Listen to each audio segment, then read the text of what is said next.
Hello everyone, I welcome you all in my channel Learn Math Easily.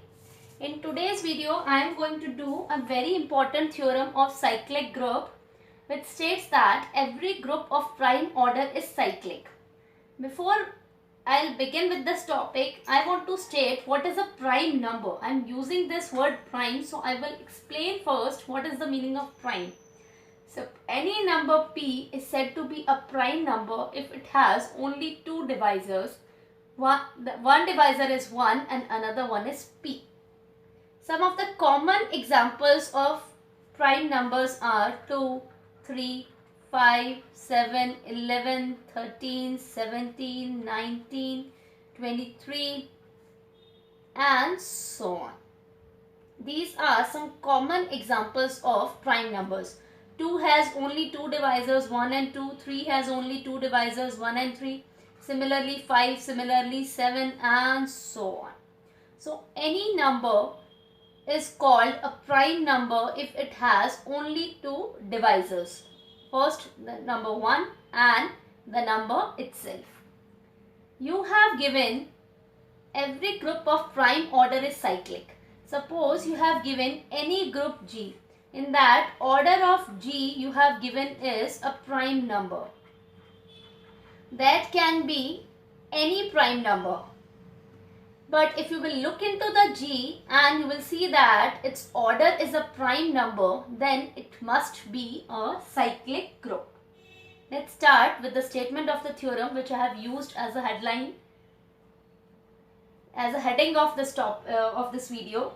Let every group of prime order is cyclic. Let's start with the proof of this theorem. Let order of G is equal to P, a prime number. First we will prove that G has no subgroup other than the subset E and G itself. We assured that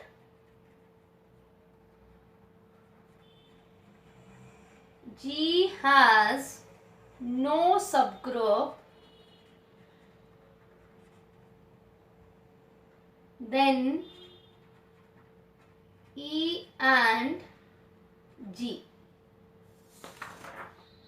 Let H be a subgroup of G. Suppose H be a subgroup of G, as I had used in previous theorem and I am going to use it in today's theorem also, Lagrange's theorem, which I have not proved it yet, but I am going to prove it soon in group theory topic only. Therefore, by Lagrange's theorem,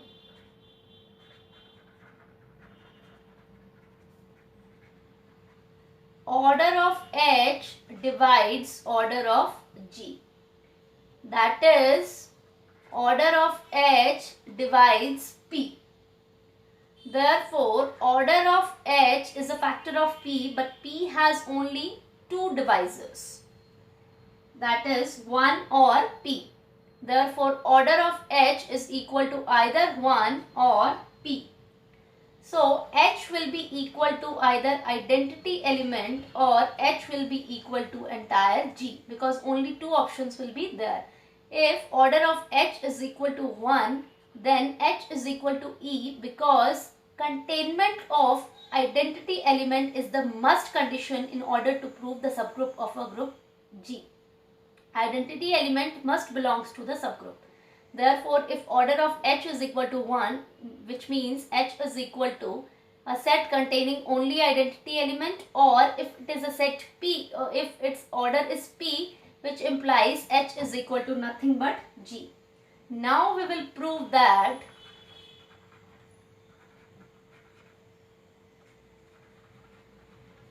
G is cyclic. Now we will prove G is cyclic.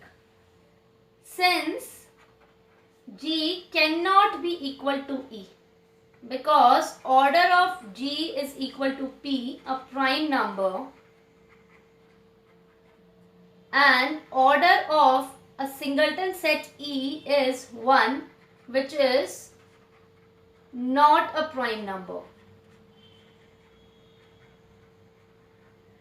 Now G is not equal to a singleton set E, therefore it must contain an element which is not equal to E.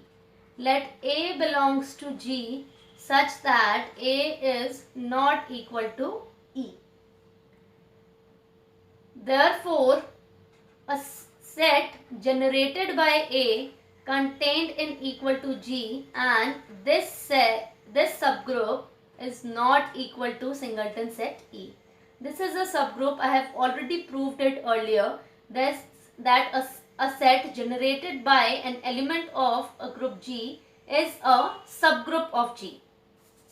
Now, I have already proved in above part of this theorem that any subgroup is equal to either E or G. Now, this set generated by A is not equal to E. Therefore, the set is equal to G. Therefore, G is cyclic group. Therefore, G is a cyclic group. Hence proved. In next video, I am going to prove another important theorem of cyclic group, which states that suppose you have G, a finite cyclic group,